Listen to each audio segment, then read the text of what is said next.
Bonjour, bonsoir téléspectateurs, téléspectatrices et fanatiques et amis junior. Bon bagay, yo dépendamment qui côté et à qui l'on va regarder vidéo ça, nous saluons. Mesdames et messieurs, et l'autre fois encore, nous retourner sur plateforme là pour être capable d'informer de toutes nouvelles qu'a fait actualité dans le pays d'Haïti à travers le monde ou sous junior bon bagay ou même cap écoutez nous dans le pays d'Haïti ou même qui dans international là. Nous saluer tout le monde en général. Mesdames et messieurs, et dans le pays d'Haïti, côté dossier insécurité, insécurité programmée, continue à faire parler de lui. Te gen une réunion qui était faite dans les Nations Unies et pour voir comment yo capable aider population haïtienne dans dossier insécurité.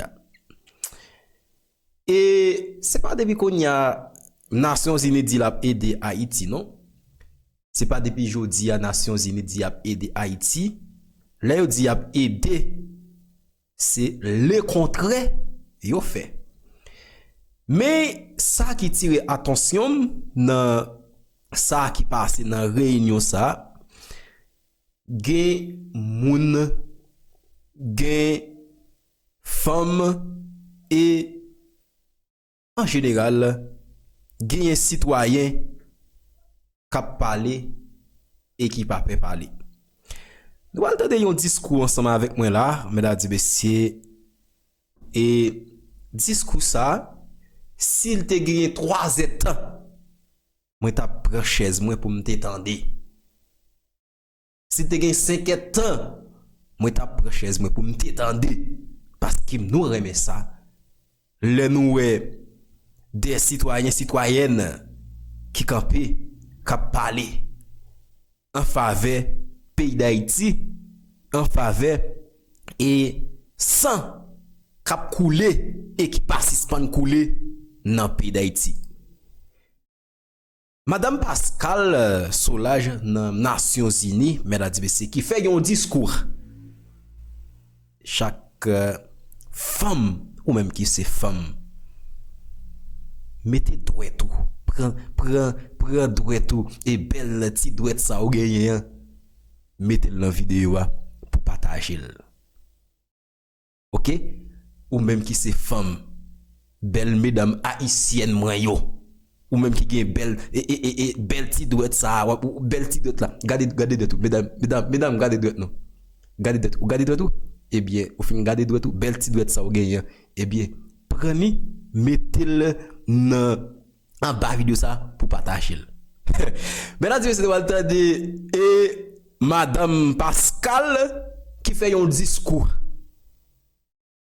justice pour l'amnésie femme côté qui participe yo continue à violer yo. N'a demandé justice pour tout citoyen haïtienne sans yo qui participent à couler et sans yo continuer à couler.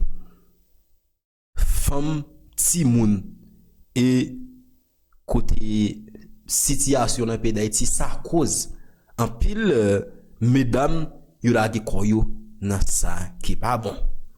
C'est pas seulement mesdames, même ti moun bagay en pile. Mais vidéo ça c'est pour nous allons finir de Madame Pascal qui t'a parlé dans les Nations Unies après nous allons entendre de reste discours ambassade américain fait sous question insécurité sous dossier Haïtia mesdames et messieurs avec nous Madame Pascal et qui fait déclaration ça dans Nations Unies. N'a tourné pour plus de détails, mesdames et messieurs. Madame, Monsieur, Haïti est bien plus qu'un pays en crise. C'est un pays en plein conflit, avec un État absent, ne montrant aucune volonté ni capacité d'apporter les réponses adaptées aux exigences d'une population traquée et abandonnée à elle-même. Un pays où des corps de millions de femmes sont tous les jours mutilés, violés et utilisés comme terrain de guerre. 9 organisations féministes et de droits humains, dont Neges Marron, l'organisation féministe que je représente, ont présenté un rapport sur l'assistance offerte à des femmes et filles survivantes de violences entre janvier et octobre 2024. Pour ces 10 mois, rien que ces 9 organisations ont accompagné 3006 femmes et filles survivantes de violences sexuelles et majoritairement déplacées. Mais les réalités des femmes haïtiennes sont plus que des chiffres et des rapports. C'est des vies, des noms, des visages, des rêves, des destins volés. C'est Gerda, jeune fille de 16 ans, vivant à Cité-Soleil, retenue captive et violée par plusieurs hommes pendant 3 jours, qui est tombée enceinte, a contracté le VIH dans un pays où l'avortement est totalement criminalisé. Elle a repris l'école quelques mois plus tard et vient d'achever brillamment ses études secondaires. Françoise, qui a été violée par 6 hommes en présence de ses 3 enfants et de son compagnon, qui lui-même a été ensuite abattu sous leurs yeux à Carrefourfeuille. Nadine, qui, incapable de se remettre d'un viol collectif, a fait une tentative de suicide, a miraculeusement survécu avant de demander de l'aide à notre organisation. Ce sont aussi toutes celles qui ont été réduites à jamais au silence, car sauvagement assassinées, comme Béatrice Cajou, tuée de plusieurs balles au sein même d'un camp où elle s'était réfugiée. Nous avons vu disparaître nos droits à la sécurité, à la santé, au travail, à la justice, au logement et à l'éducation, notre droit à la vie. Les femmes haïtiennes sont les premières impactées par la crise économique alors qu'elles sont à leur seule charge plus de la moitié des familles haïtiennes. Les inégalités donc historiques que nous confrontons en Haïti sont aujourd'hui renforcées par les impacts incommensurables de la crise. Mais les femmes haïtiennes sont loin d'être uniquement des victimes. Nous sommes surtout des actrices actives dans le changement que nous exigeons. Nous sommes sur le terrain, malgré les risques et le manque de ressources. Nous prenons de la place pour dire haut et fort ce que nous vivons et exigeons, car nous refusons que ce que nous endurons continue d'être invisibilisé et que le silence nous soit imposé. Une agentivité indispensable pour résoudre la crise, définie par des principes de l'agenda Femmes, Paix et Sécurité, établis par ce même Conseil, pourtant absent de la majorité des politiques, programmes et discours. Aujourd'hui, dans un non-respect total de la Constitution qui exige un minimum de 30% des femmes dans les espaces de décision, nous sommes largement sous-représentés au sein du Conseil présidentiel de transition, au sein du gouvernement et autres espaces de pouvoir décisifs. Un pouvoir de transition qui n'a démontré aucune volonté politique de mettre en œuvre un plan, un agenda et des ressources centrées sur les besoins et les défis des femmes haïtiennes. Après à peu près une année de la présence de la force multinationale en Haïti, aucun progrès et changement n'a été apporté dans la vie des femmes haïtiennes. Au contraire, sans oublier les traumatismes et violences vécus avec des missions onusiennes dans le passé, principalement la MINUSTAH. Cette force multinationale doit donc se rappeler de son exigence d'opérer dans le strict respect du droit international en tenant compte de la problématique du genre. Il est temps que la communauté internationale fasse preuve d'une réelle solidarité à travers des politiques appliquées, les fonds mobilisés et surtout un support adapté. Nous recommandons donc l'application effective des mesures de l'agenda Femmes, Paix et Sécurité introduit par la résolution 1325 qui affirme le leadership effectif des femmes pour la prévention, la gestion et la résolution des conflits. Que nos préoccupations et enjeux spécifiques soient une priorité stratégique dans les politiques de sécurité. Une approche féministe est cruciale pour centrer les femmes, car l'inclusion est plus que cocher des cases, mais transférer une réelle autorité qui reflète un engagement à l'agenda des droits des femmes. Encourager le gouvernement haïtien à centrer les principes et recommandations proposés dans le cadre politique pour une transition efficace et équitable, élaboré par la société civile haïtienne et endossé par plus de 180 organisations en Haïti et dans le reste du monde.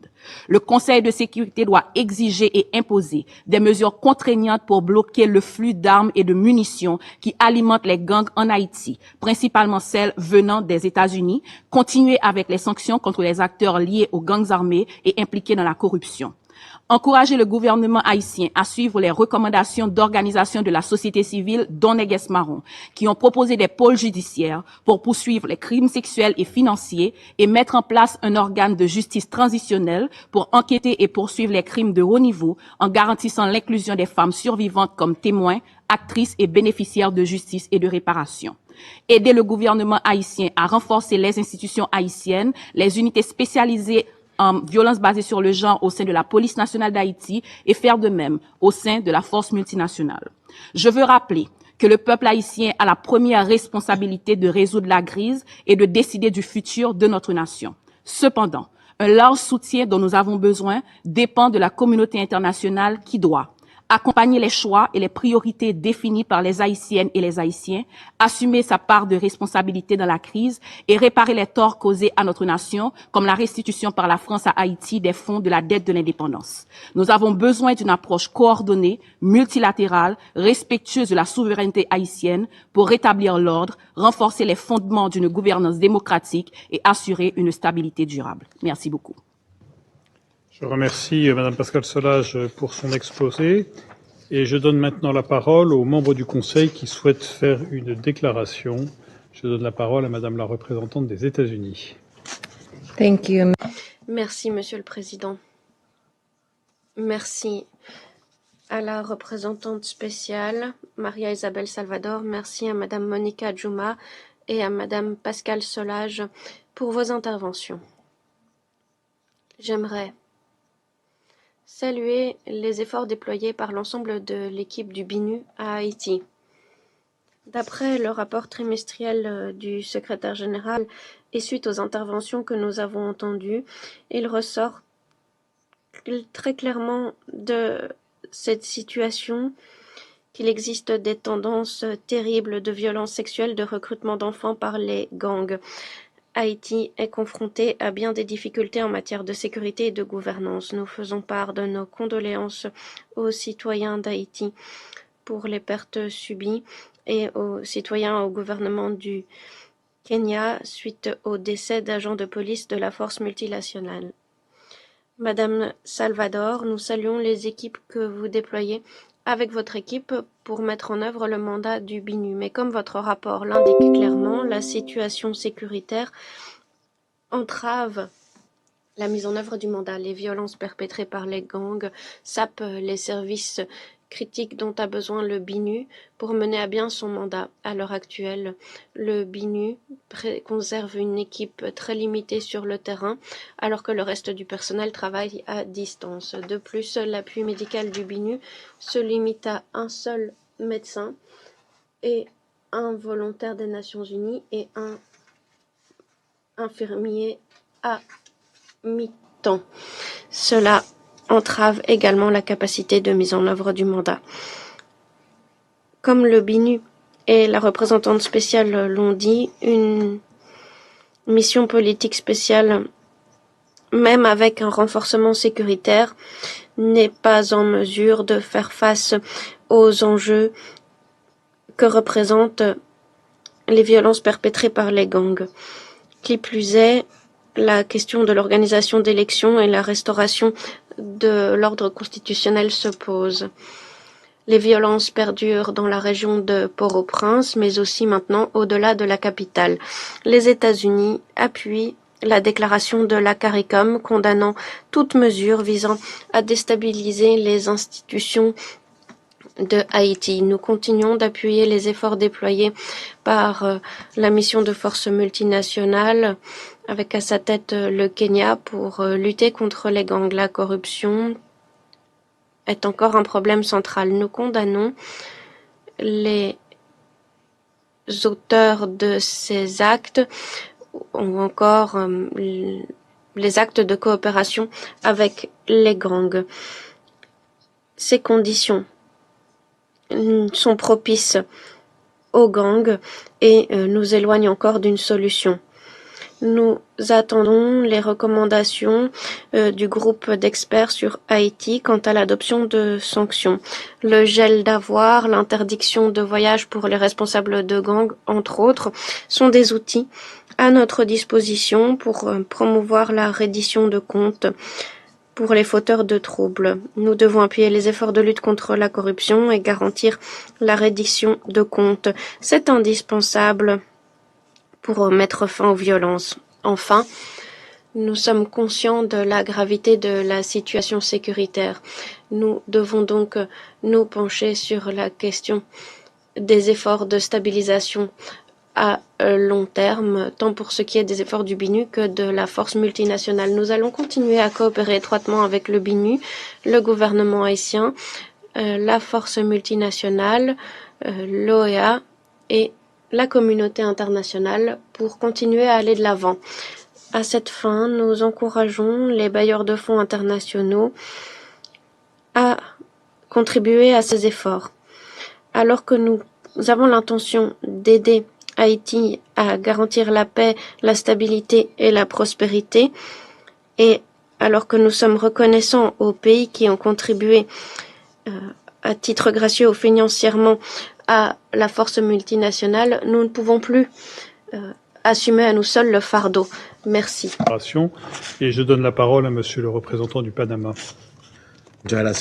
Merci beaucoup, Monsieur le Président. Excellences, nous remercions la représentante spéciale du secrétaire général pour Haïti et chef du Bureau intégré des Nations Unies en Haïti, Maria Isabel Salvador, pour les informations détaillées qu'elle a partagées avec nous quant à la situation dans laquelle se trouve Haïti, pays frère. Nous souhaitons la bienvenue à son Excellence Monsieur Jean-Victor Harvel Jean-Baptiste, ministre des Affaires étrangères d'Haïti. Nous saluons la présence du représentant permanent d'Haïti. Nous souhaitons également la bienvenue à son Excellence Monsieur Roberto Alvarez Gil, ministre des Affaires étrangères de la République dominicaine, à Madame Monica Juma, conseillère du président du Kenya en matière de sécurité nationale, et à Madame Pascale Solage, cofondatrice et coordonnatrice générale de Neges Marron, qui nous font l'honneur de leur présence aujourd'hui. Nous présentons nos plus sincères condoléances aux familles des plus de 2660 victimes d'homicides qui ont perdu la vie pendant la période à l'examen. Nous transmettons également nos condoléances aux êtres chers de Samuel Kaitwai et Bénédicte Kabirou, membres de contingents de police de la mission multinationale d'appui à la sécurité en Haïti, qui ont perdu la vie dans l'exercice de leurs fonctions. Nous transmettons également ce message au Kenya. Nous applaudissons avec le plus profond respect son courage et sa solidarité vis-à-vis du peuple haïtien en ces moments si difficiles. Aujourd'hui en Haïti, il y a plus d'1 million de personnes déplacées internes, plus de 5 millions de personnes souffrent d'un risque élevé d'insécurité alimentaire aiguë. 39% des installations médicales sont fermées. Tous les moyens de transport, par voie maritime, aérienne ou terrestre, sont contrôlés par des gangs et des centaines d'écoles ont fermé leurs portes ou sont détruites. Les rapports qui font état de cette insécurité croissante en Haïti et les bilans alarmants ne doivent en aucune circonstance nous pousser à normaliser cette tragédie, à normaliser la situation dans laquelle se trouve le peuple haïtien. Nous parlons là de millions d'enfants, d'adolescents, de jeunes, de femmes, d'hommes, de personnes âgées qui se sont vues dérober le droit à vivre dans la paix et dans la dignité. En effet, comment vivre lorsque chaque seconde on tremble pour sa survie? Comment organiser sa vie quotidienne dans une ville assiégée par des gangs de criminels? Les chiffres à eux seuls ne permettent pas de donner une idée complète du degré de violence de la population que connaît la population à Port-au-Prince.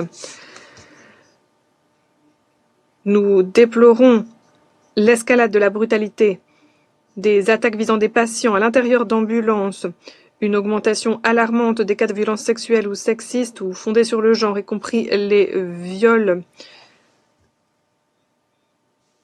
en bande contre des femmes et des filles, comme le décrit en détail le plus récent rapport du secrétaire général. Aux yeux du Panama, il ne fait aucun doute que la présence de l'ONU doit être renforcée. Dans ce contexte, nous disons notre appui au BINU et à la mission MSS. Nous applaudissons leurs efforts et leur travail de tous les instants pour répondre aux besoins croissants en matière de ressources humaines et financières.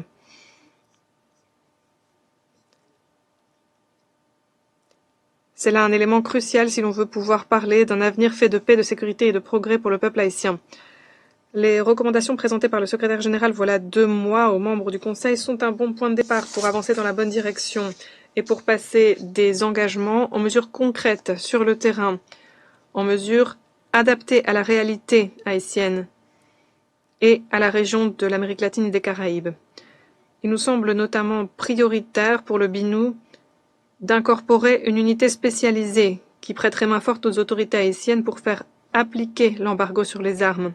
Cet effort doit s'accompagner du renforcement des processus et des mécanismes nationaux de mise en œuvre et de respect des sanctions de la part de tous les États membres. Dans le même esprit, nous disons notre plus vive préoccupation face à l'augmentation du nombre d'enfants et d'adolescents qui sont maintenant recrutés par les gangs. Il est urgent de donner à la BINUD des ressources et des mandats pour mener à bien des programmes de désarmement et de réintégration en toute sécurité, accordant la priorité à ces groupes vulnérables. En outre, il nous semble très important de souligner que tout renforcement des capacités de la mission MSS ou de la police nationale haïtienne doit se faire en tenant compte des retombées pour la population civile. Toute mesure en matière de sécurité doit à tout prix éviter une aggravation de la crise humanitaire. Si nous voulons véritablement améliorer la sécurité, il faut beaucoup plus que renforcer la présence des forces de sécurité dans la rue. Il faut aussi renforcer les institutions et il faut mettre en place une volonté politique claire. À cet égard, nous appelons le Conseil présidentiel de transition à affirmer une fois de plus sa détermination à piloter ce processus avec sens des responsabilités. Monsieur le Président, voilà près de 220 ans, Haïti est devenu un exemple pour le monde entier en devenant le premier pays à abolir l'esclavage sur son territoire.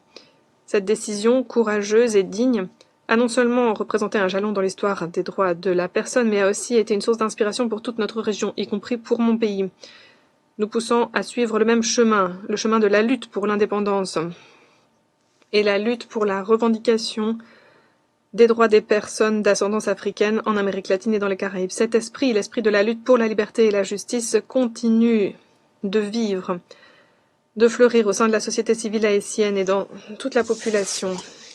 Dans ce contexte, nous saluons la déclaration récente par le président français Emmanuel Macron qui a qualifié la dette imposée à Haïti en 1825 d'injuste.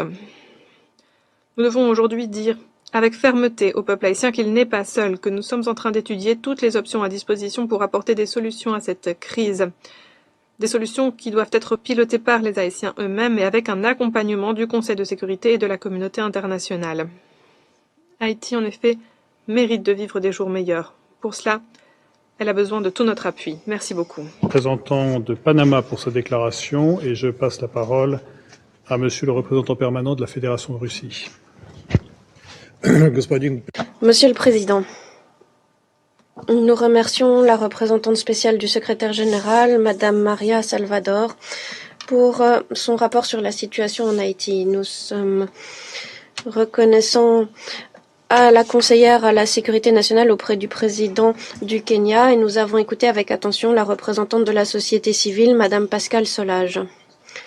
Nous saluons la participation du ministre des Affaires étrangères de Haïti à notre réunion, ainsi que la participation de la République dominicaine. Nous sommes préoccupés par la dégradation de la situation dans le pays, notamment suite aux dépêches faisant état de menaces de coup d'État ou de renversement des autorités de transition. Ces derniers mois, les gangs ont encore renforcé leur contrôle sur la capitale, ont pris la ville de Mirebalais, qui jusqu'à présent était épargnée par les violences.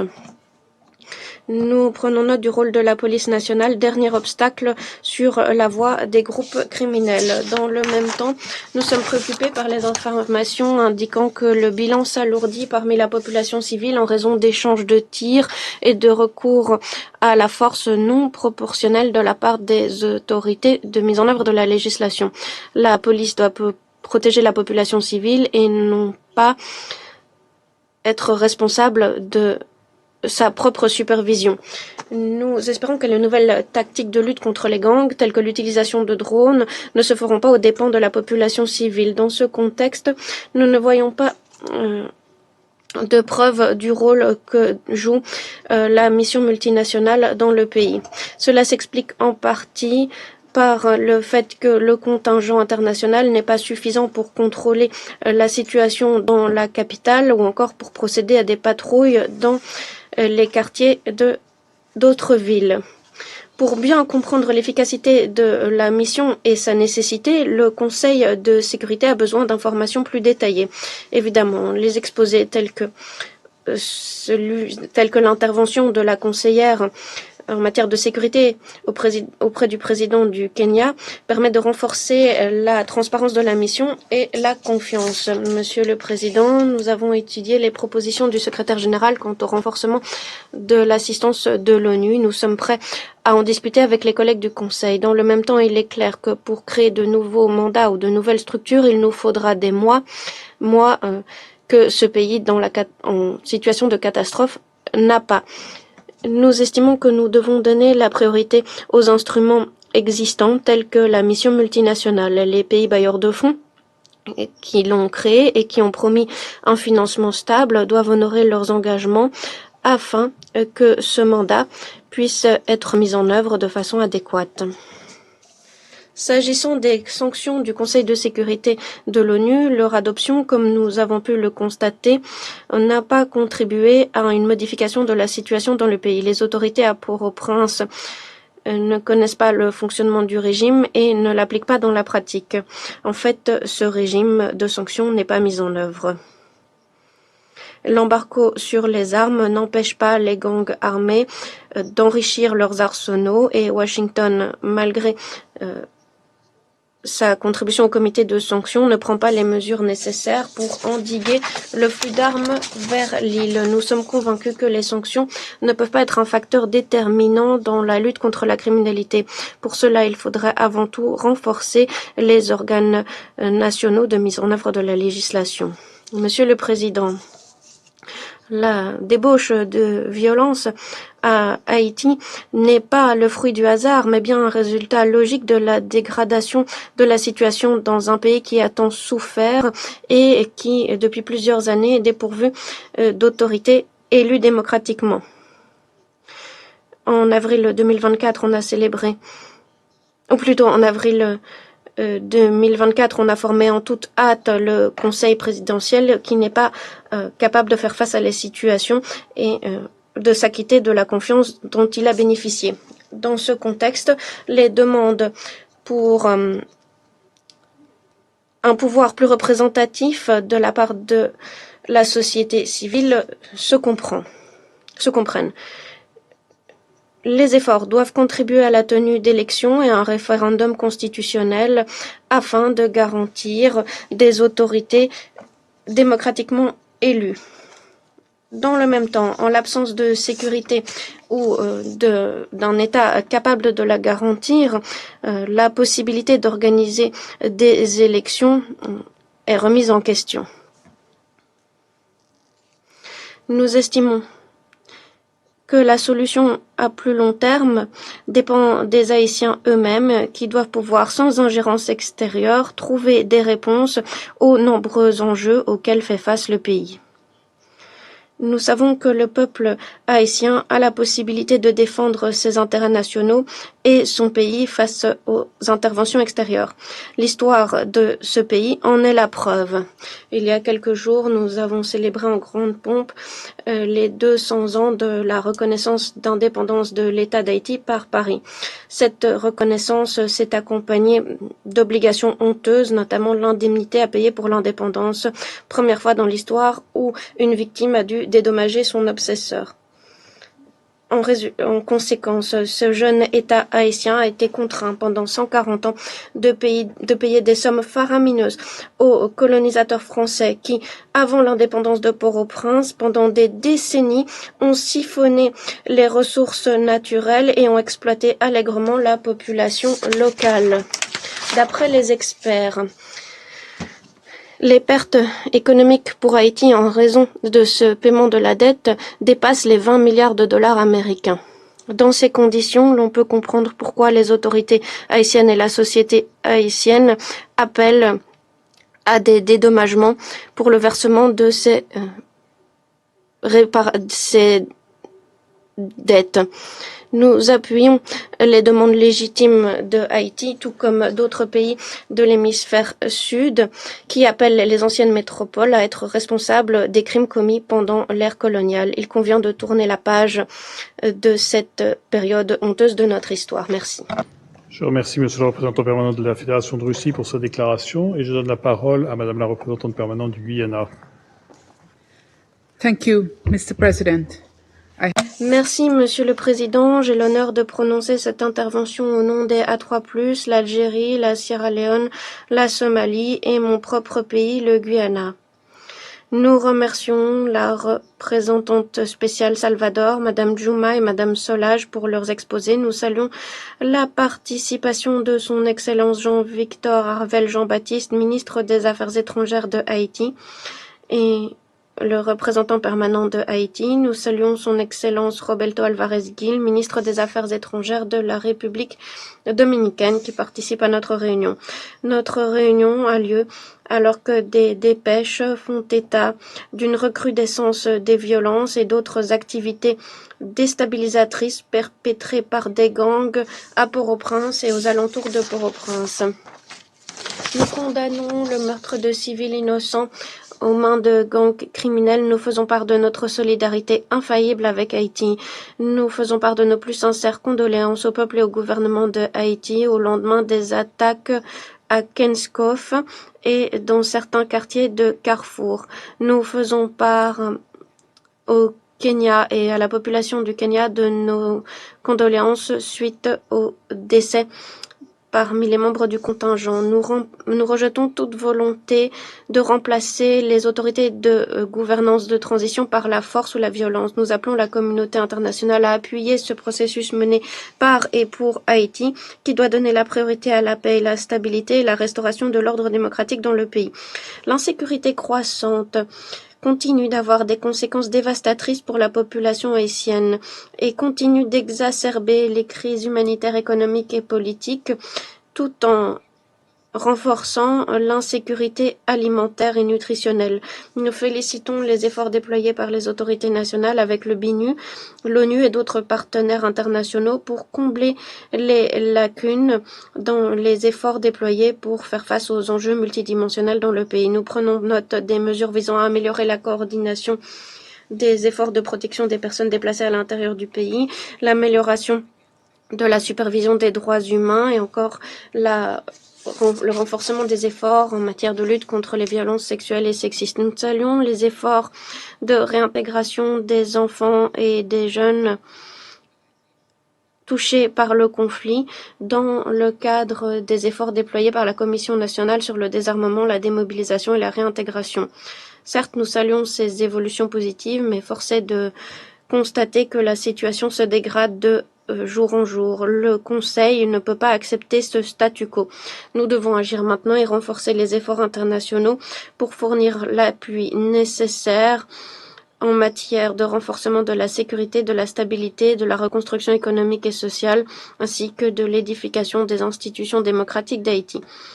Étant donné la détérioration de la situation sur le terrain et la lettre du secrétaire général du 24 février faisant des recommandations stratégiques et des propositions d'un appui de l'ONU renforcé à Haïti, nous faisons les 4 appels suivants. Premièrement, les progrès à Haïti sur tous les volets, y compris la restauration de la démocratie, dépendent du rétablissement du contrôle de la situation sécuritaire. Jusqu'à présent, la mission est déployée à 40% et ne peut pas pleinement s'acquitter de son mandat. Elle doit être pleinement déployée et dotée de suffisamment de ressources pour épauler la police nationale haïtienne, rétablir l'ordre. Il convient de renforcer l'assistance humanitaire et de créer les conditions propices à la tenue d'élections démocratiques. Nous sommes préoccupés par l'absence d'amélioration de la situation sécuritaire. Dans ce contexte, les modalités de gouvernance de transition pourraient être remises en question. Nous devons agir rapidement et examiner les options du secrétaire général. Options présentées il y a près de 2 mois et nous devons garantir une assistance sécuritaire à Haïti. Deuxièmement, les besoins financiers pour répondre aux efforts humanitaires augmente alors que le plan de réponse, quant à lui, est sous-financé. L'année dernière, seuls 44% des fonds ont été obtenus, ce qui a limité l'acheminement de l'assistance. Cette année, la crise du déplacement en Haïti a atteint des niveaux sans précédent et a augmenté de près de 300% en un an seulement. Qui plus est, des personnes déplacées dans certaines zones de la ville sont confrontés à des inondations, ce qui exacerbe les difficultés économiques, l'insécurité et le déplacement subi par la population. Face aux coupes brutales de l'assistance humanitaire, la communauté internationale doit redoubler d'efforts et renforcer la coopération et les efforts de solidarité à tous les niveaux pour Haïti. Troisièmement, nous réitérons notre appui en faveur d'efforts régionaux, notamment ceux déployés par le groupe des personnes éminentes de la CARICOM. C'est par son truchement que la CARICOM fournit ses appuis de bons offices au gouvernement de Haïti. Le processus de gouvernance de transition doit donner lieu à des élections démocratiques avec l'assistance de la CARICOM. C'est essentiel. Nous sommes préoccupés par les obstacles qui entravent le suivi du processus politique et nous insistons sur l'importance pour toutes les parties prenantes politiques haïtiennes, y compris le Conseil présidentiel de transition, de demeurer engagé en faveur de ce processus et de donner la priorité au peuple haïtien. Quatrièmement et dernièrement, nous appelons à la pleine mise en œuvre du régime de sanctions. C'est un outil qui permet de juguler les violences des gangs, d'endiguer le trafic et le détournement d'armes et de munitions dans le pays. Sans accès aux armes et munitions illégales, les groupes armés ne seraient pas en mesure de prendre en otage l'ensemble du pays. Les États membres de l'ONU et le Conseil de sécurité ont un rôle à jouer pour que les sanctions soient appliquées et mises en œuvre. Il est possible d'aller de l'avant dans le pays en étant unis par le même objectif et en combinant les efforts des parties prenantes nationales, régionales et internationales. En guise de conclusion, nous participerons activement aux délibérations du Conseil sur la situation dans le pays et nous comptons sur une coopération constructive avec les membres du Conseil au sujet des recommandations du secrétaire général. Merci. Merci Madame la représentante permanente du Guyana pour sa déclaration au nom des A3+. Et je donne la parole à Madame la représentante permanente du Danemark. Thank you, Mr. President. Merci, Monsieur le Président. J'aimerais remercier la représentante spéciale Salvador, la conseillère pour la sécurité nationale et la représentante de la société civile pour leurs exposés. Je salue les ministres des Affaires étrangères de la République dominicaine et le représentant permanent de Haïti. Comme nous l'avons entendu très clairement aujourd'hui, le temps est compté pour Haïti. Les gangs armés continuent d'élargir leurs zones de contrôle ainsi que leurs arsenaux. Près de 85% de Port-au-Prince est contrôlé par les gangs. La chute de la capitale aux mains des gangs est une possibilité à ne pas éliminer et nous ne pouvons pas nous le permettre. J'aimerais mentionner 3 points. Nous devons donner la priorité à la sécurité. La police nationale haïtienne continue de faire face à des niveaux de violence et d'insécurité élevés. Voilà pourquoi nous appuyons la mission multinationale et nous sommes en phase finale d'approbation d'une contribution de 1,5 million de dollars au fonds d'affectation spéciale. Toutefois, nous devons compter sur un investissement accru de l'ONU. Nous remercions le secrétaire général pour ses recommandations. Nous appuyons le recours aux sanctions ciblées pour lutter contre les violences perpétrées par les gangs, les activités criminelles et les violations des droits humains. Nous appelons à une meilleure mise en œuvre de l'embargo sur les armes et à inscrire les auteurs de violences sexuelles et sexistes à la liste des sanctions. Deuxièmement, nous devons faire face à la situation humanitaire et des droits humains déplorable dans le pays. Entre janvier et mars de cette année, plus de 1500 personnes auraient été tuées.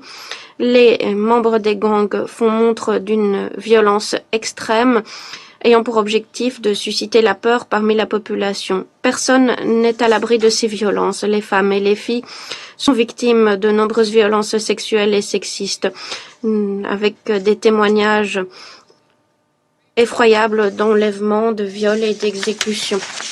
D'après l'UNICEF, les violations graves perpétrées contre les enfants ont quadruplé cette dernière année. Ces violences effarantes devraient être condamnées. Nous devons garantir la reddition de comptes, renforcer les institutions de l'État et le gouvernement haïtien doit créer un système de justice pénale efficace, doit renforcer les services de police, les services judiciaires et les services pénitentiaires pour mettre fin à l'impunité. Dans le même temps, la crise humanitaire s'aggrave. 5,7 millions de personnes souffrent d'insécurité alimentaire grave. Certains sont même dans des conditions de famine. Les travailleurs humanitaires et les travailleurs du secteur de la santé sont victimes d'attaques alors que les gangs prennent pour cible les hôpitaux, les voies de déplacement et entravent l'acheminement de l'assistance.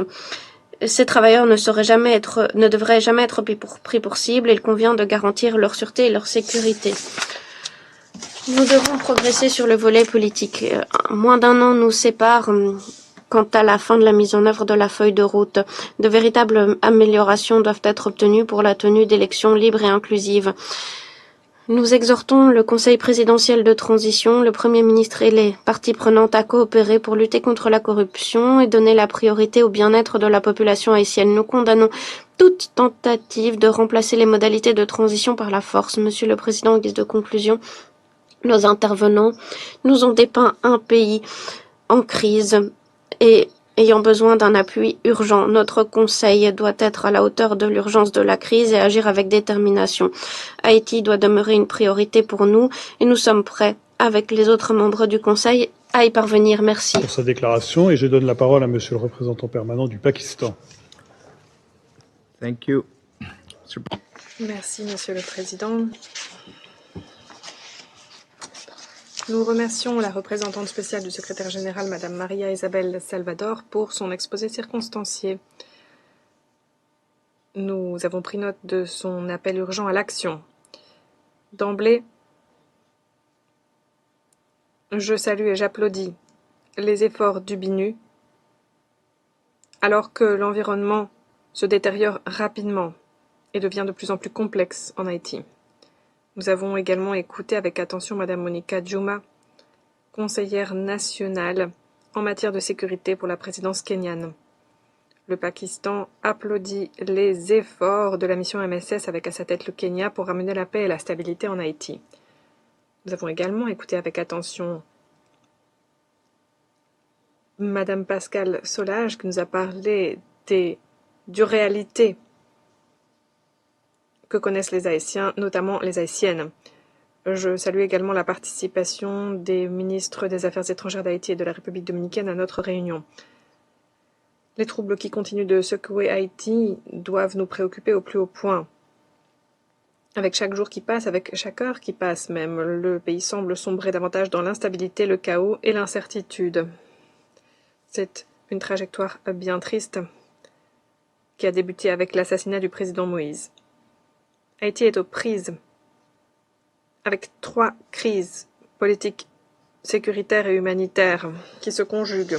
L'aggravation de la situation sécuritaire caractérisée par l'essor de la violence des gangs, l'absence de stratégie efficace et cohérente en matière de sécurité, le manque de ressources, les flux d'armes illicites échappant à tout contrôle et des clivages politiques de plus en plus marqués. La situation sécuritaire, donc, a poussé la situation au bord de l'abîme, a poussé le pays au bord de l'abîme.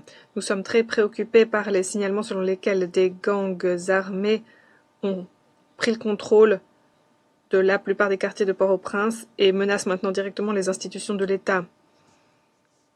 L'attaque visant Mirbalais et l'attaque visant des hélicoptères gouvernementaux ou encore la prise de la prison de Mirbalais sont des événements particulièrement préoccupants.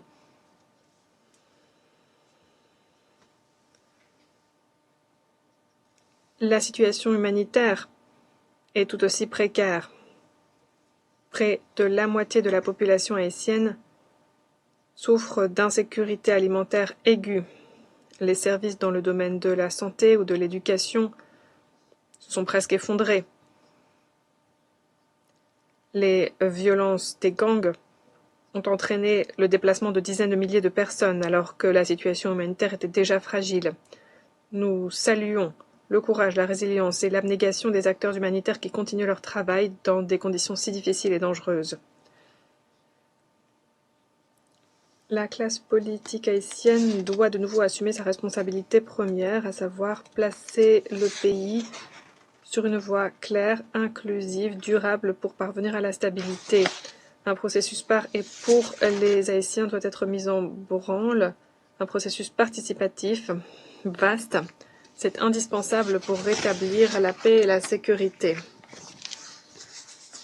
La restauration de la confiance vis-à-vis de la classe politique est d'une importance vitale. Pour cela, il faut agir, il faut des mesures politiques répondant aux besoins de la population. Monsieur le Président, nous avons pris bonne note de la lettre du secrétaire général datant du 25 février qui décrit une stratégie sur 2 voies et un modèle hybride permettant d'apporter un appui à la mission MSS pour lutter contre les gangs et restaurer la sécurité. Cette approche repose principalement sur 2 piliers. Premièrement, une appropriation nationale robuste et un engagement fort de la part d'Haïti elle-même. Et deuxièmement, un appui sur la durée de la part de la communauté.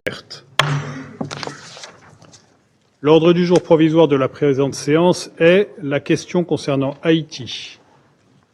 L'ordre du jour est adopté.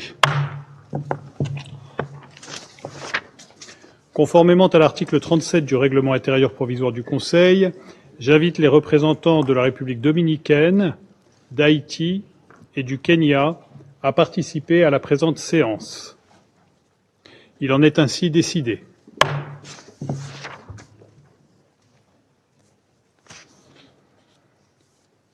Au nom du Conseil, je souhaite la bienvenue à son Excellence Monsieur Roberto Alvarez Gil, ministre des Relations extérieures de la République dominicaine.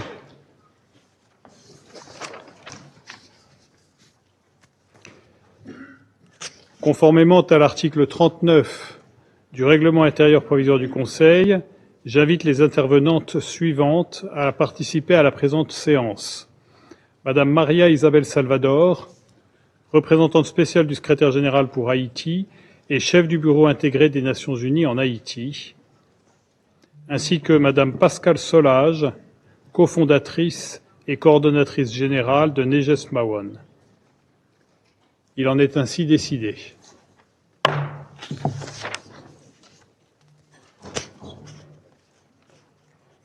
Le Conseil de sécurité va maintenant aborder l'examen du point 2 de l'ordre du jour.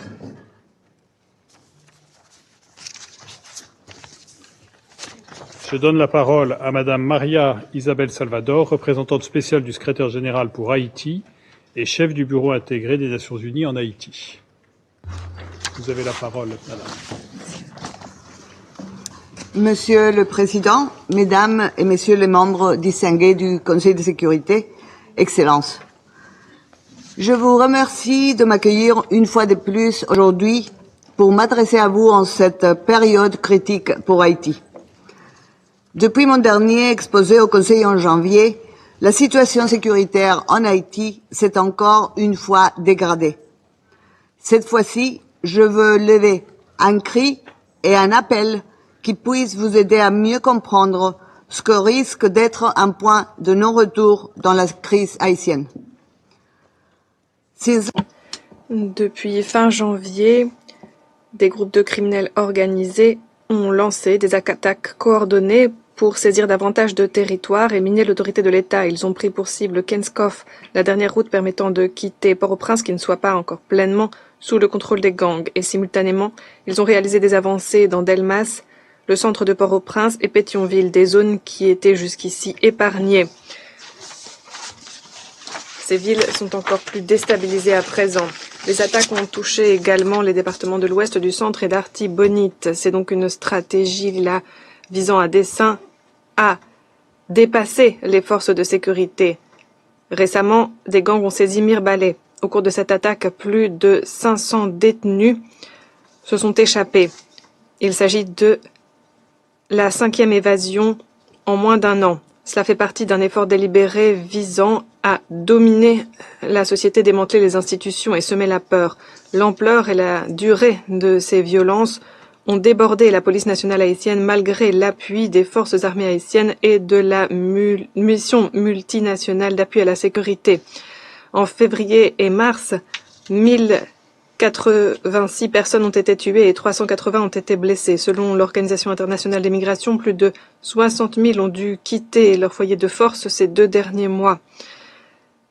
Et ces chiffres s'ajoutent au total d'1 million de personnes qui étaient déjà déplacées en date de décembre 2024. On s'attend à une augmentation ultérieure de ces totaux. Parmi les Haïtiens, qui craignent le total effondrement de l'État sous la pression des groupes criminels. Beaucoup se sont organisés pour protéger leur quartier, leurs familles et leur communauté.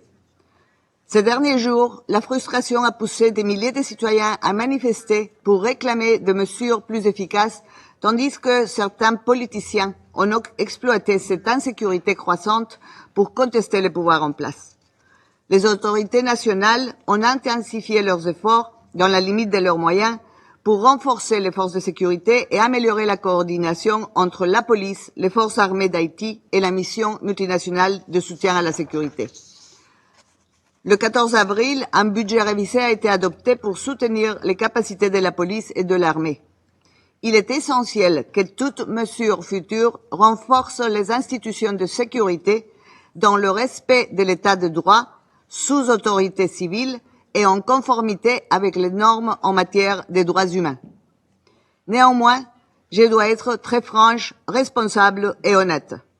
Tout effort du gouvernement haïtien ne suffira pas pour réduire significativement l'intensité et la violence des groupes criminels.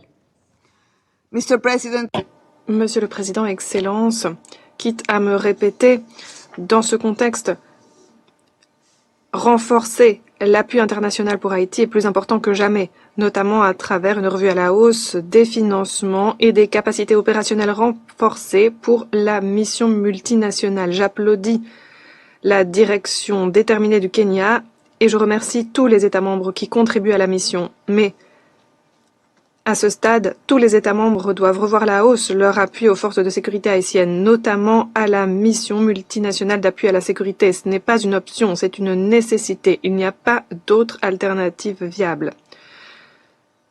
La lettre envoyée par le secrétaire général en date du 24 février au Conseil de sécurité contient des propositions qui doivent être examinées urgemment.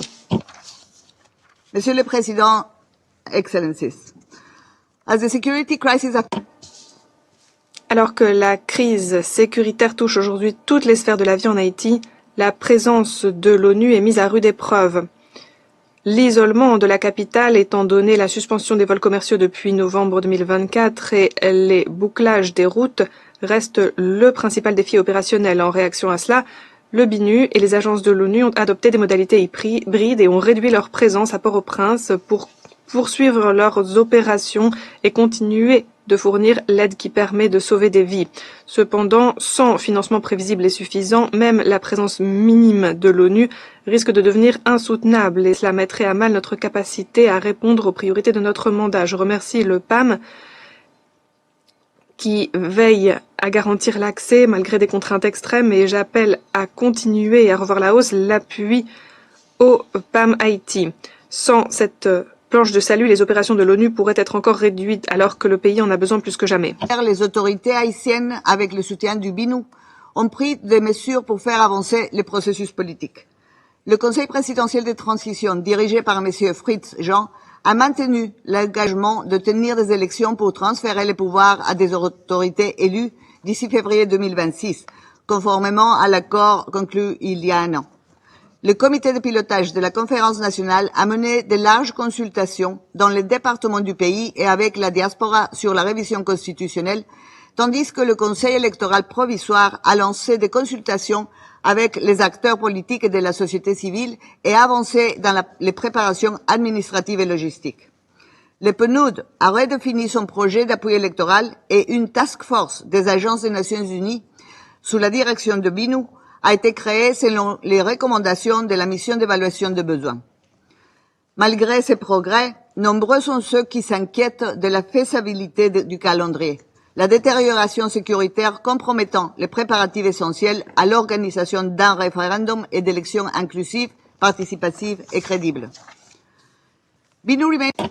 Le BINU reste bien décidé à appuyer les autorités et les parties prenantes pour les aider à dialoguer de façon constructive sur la façon dont on peut, de façon réaliste, faire avancer les préparatifs électoraux, sachant que restaurer la sécurité et mettre en place un environnement stable est essentiel pour mettre fin au cycle des modalités de transition et le remplacer par l'édification d'institutions démocratiquement élues. À la lumière de la détérioration de l'environnement et sur la base du message lancé par le secrétaire général, il me semble vital de mettre en phase la portée de l'action du BINU aux réalités sur le terrain. Les priorités stratégiques du mandat, fondées sur le contexte actuel en matière de sécurité et les ressources à disposition, sont essentielles pour permettre à la mission d'obtenir des résultats correspondant à ses responsabilités premières, le dialogue national, l'appui aux capacités nationales, la réduction des violences intercommunautaires, la protection des droits de la personne et la réunion des conditions nécessaires au renouveau démocratique. C'est là un appel lancé en direction du BINU pour qu'il concentre ses efforts là où il peut obtenir le plus de résultats. Dans des conditions d'insécurité généralisée, le BINU continue d'appuyer les améliorations de gouvernance et les progrès politiques. Nous travaillons en étroite collaboration avec la nouvelle Commission nationale pour le désarmement, le démantèlement et la réintégration. Sa mise en place est le reflet de la détermination des autorités nationales à progresser malgré les défis. Le travail sur la stratégie nationale de réduction des violences communautaires ainsi que le projet de loi sur les armes et les munitions sont des pas dans la bonne direction pour réduire les violences. Je me félicite du décret récent du gouvernement créant des unités judiciaires spécialisées pour lutter contre les crimes financiers, les crimes atroces et la corruption. J'applaudis sa détermination à traduire en justice les criminels financiers, ainsi qu'à renforcer le contrôle des armements. De longue date, l'ONU en Haïti appuie ces efforts à travers un travail de plaidoyer et une assistance technique. J'appelle les autorités à mettre en place les mesures adoptées sans délai et à les mettre en œuvre. J'appelle également le Conseil de sécurité à renouveler son appui au comité de sanctions et à son groupe d'experts, y compris en ajoutant des noms à la liste des sanctions et en appelant les États membres à pleinement faire respecter l'embargo sur les armes. La justice est un système. Tous ces rouages doivent fonctionner pour que le système dans son ensemble fonctionne.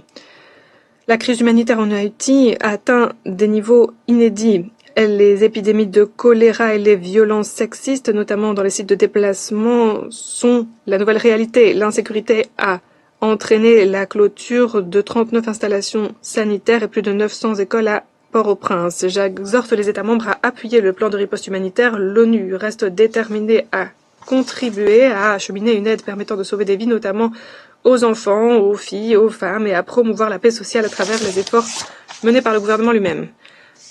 Monsieur le Président, nous sommes à un moment charnière. Comme je l'ai dit, le point de non-retour approche. Alors que les violences des gangs continuent de toucher de nouvelles zones dans le pays, les Haïtiens sont vulnérables et de plus en plus sceptiques face aux capacités de l'État à répondre à leurs besoins. Les forces nationales de sécurité, même si elles mettent tout en œuvre, ne pourront remporter un succès sans une structure de commandement stratégique unifiée à l'abri des ingérences politiques, travaillant sous une autorité civile.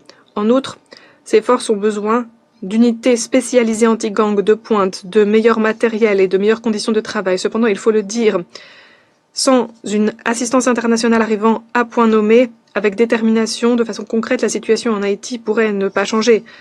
Haïti est confronté aujourd'hui à un risque de chaos total. Tout délai pourrait être la cause directe de cette tombée dans l'abysse. Je vous appelle à rester engagés et à répondre aux besoins urgents du pays et de son peuple. Quant à nous, malgré les défis dantesques en matière de sécurité, je puis vous dire que le BINU, comme le veut le mandat que lui a confié ce Conseil, n'épargnera aucun effort pour appuyer le processus politique haïtien pour la restauration des institutions démocratiques dès que les conditions le permettront. Spécial du secrétaire général pour son exposé extrêmement éclairant. Et je donne la parole à Madame Monica Juma, conseillère à la sécurité nationale auprès du président du Kenya. Vous avez la parole, Madame.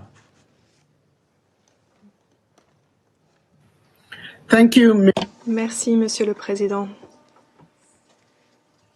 Merci de m'avoir invité à prendre la parole. Je vous applaudis et j'applaudis toute la délégation française qui pilote de main de maître le Conseil de sécurité ce mois. Je remercie la représentante spéciale du secrétaire général, Madame Maria Isabel Salvador, pour son exposé très complet sur la situation actuelle et sur le travail du milieu en Haïti.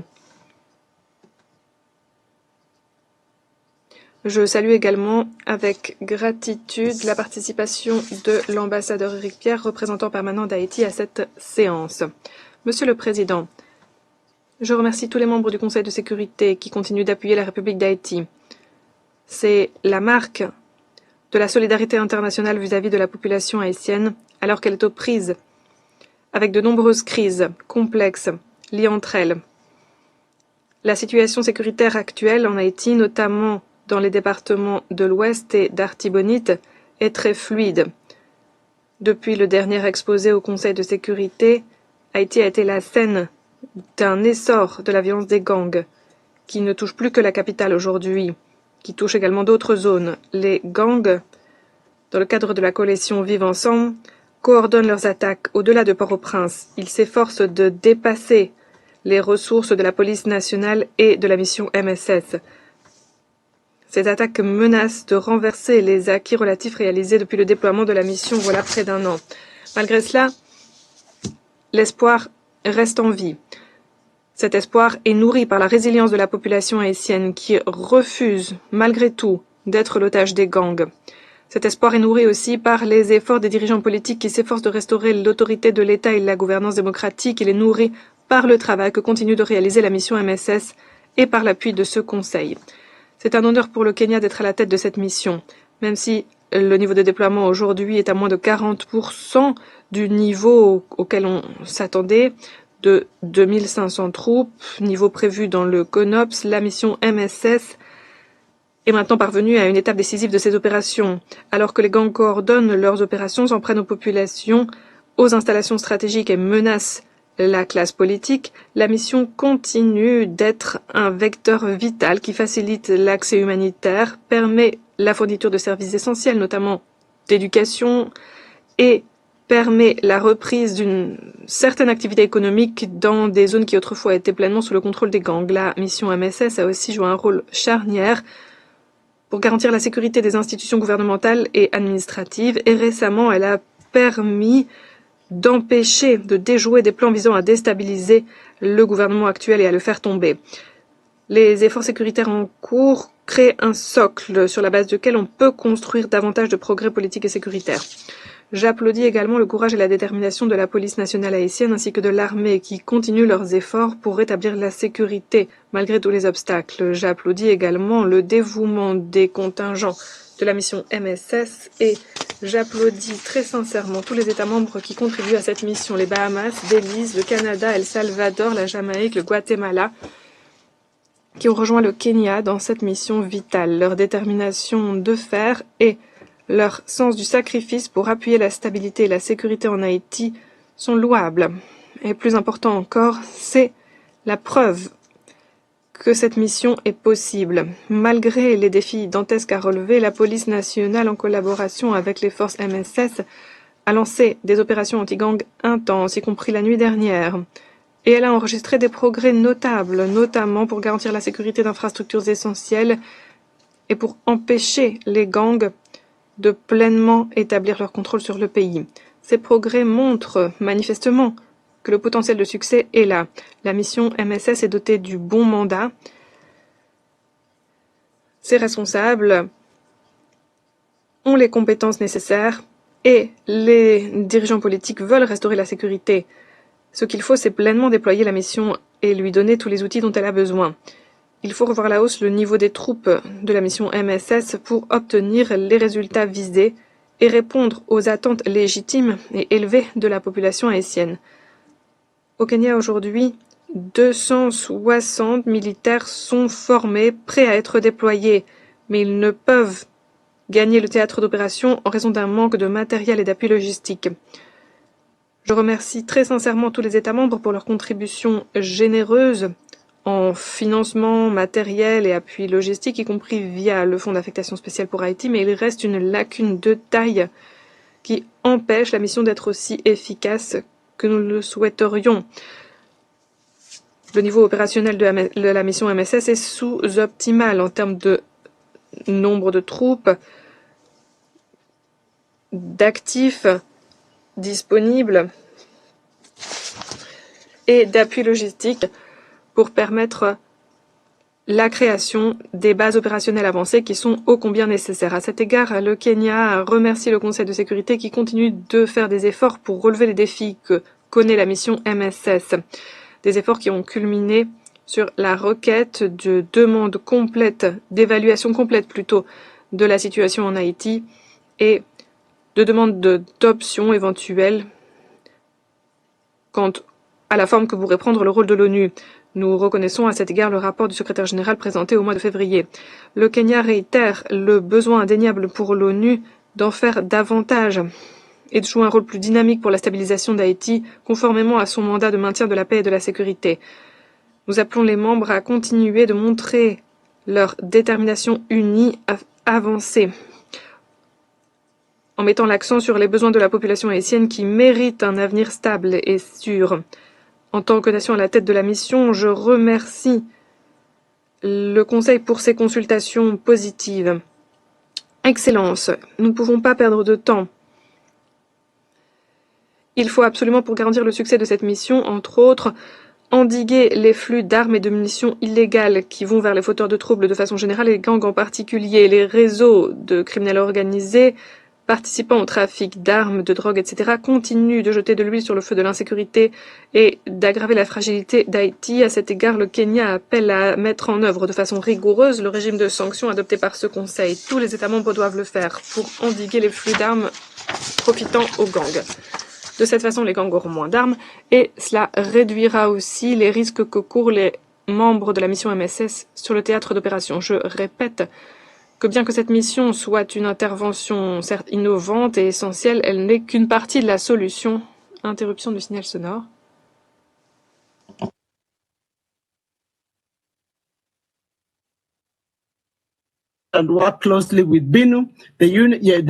Il convient de travailler en étroite collaboration avec le BINU, l'équipe de pays des Nations Unies et le gouvernement haïtien dans des efforts conjoints pour améliorer la situation politique et sécuritaire. Enfin, je vous garantis la solidarité inébranlable du Kenya vis-à-vis de nos frères et sœurs haïtiennes. Nous disons de nouveau également notre détermination à continuer à travailler avec le Conseil pour restaurer la sécurité en Haïti pour sa population, conformément à la résolution 2699 du Conseil de sécurité. Merci, Monsieur le Président.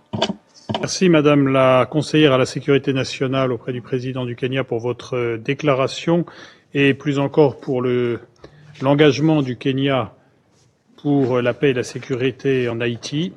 Je donne maintenant la parole à Madame Pascale Solage, cofondatrice et coordonnatrice générale de Neges Mawon. Merci, Monsieur le Président. Madame, Monsieur, Haïti est bien plus qu'un pays en crise. C'est un pays en plein conflit, avec un État absent, ne montrant aucune volonté ni capacité d'apporter les réponses adaptées aux exigences d'une population traquée et abandonnée à elle-même. Un pays où des corps de millions de femmes sont tous les jours mutilés, violés et utilisés comme terrain de guerre. 9 organisations féministes et de droits humains, dont Neges Marron, l'organisation féministe que je représente, ont présenté un rapport sur l'assistance offerte à des femmes et filles survivantes de violences entre janvier et octobre 2024. Pour ces 10 mois, rien que ces 9 organisations ont accompagné 3006 femmes et filles survivantes de violences sexuelles et majoritairement déplacées. Mais les réalités des femmes haïtiennes sont plus que des chiffres et des rapports. C'est des vies, des noms, des visages, des rêves, des destins volés. C'est Gerda, jeune fille de 16 ans, vivant à Cité-Soleil, retenue captive et violée par plusieurs hommes pendant 3 jours, qui est tombée enceinte, a contracté le VIH dans un pays où l'avortement est totalement criminalisé. Elle a repris l'école quelques mois plus tard et vient d'achever brillamment ses études secondaires. Françoise, qui a été violée par 6 hommes en présence de ses 3 enfants et de son compagnon, qui lui-même a été ensuite abattu sous leurs yeux à Carrefourfeuille. Nadine, qui, incapable de se remettre d'un viol collectif, a fait une tentative de suicide, a miraculeusement survécu avant de demander de l'aide à notre organisation. Ce sont aussi toutes celles qui ont été réduites à jamais au silence, car sauvagement assassinées, comme Béatrice Cajou, tuée de plusieurs balles au sein même d'un camp où elle s'était réfugiée. Nous avons vu disparaître nos droits à la sécurité, à la santé, au travail, à la justice, au logement et à l'éducation, notre droit à la vie. Les femmes haïtiennes sont les premières impactées par la crise économique alors qu'elles sont à leur seule charge plus de la moitié des familles haïtiennes.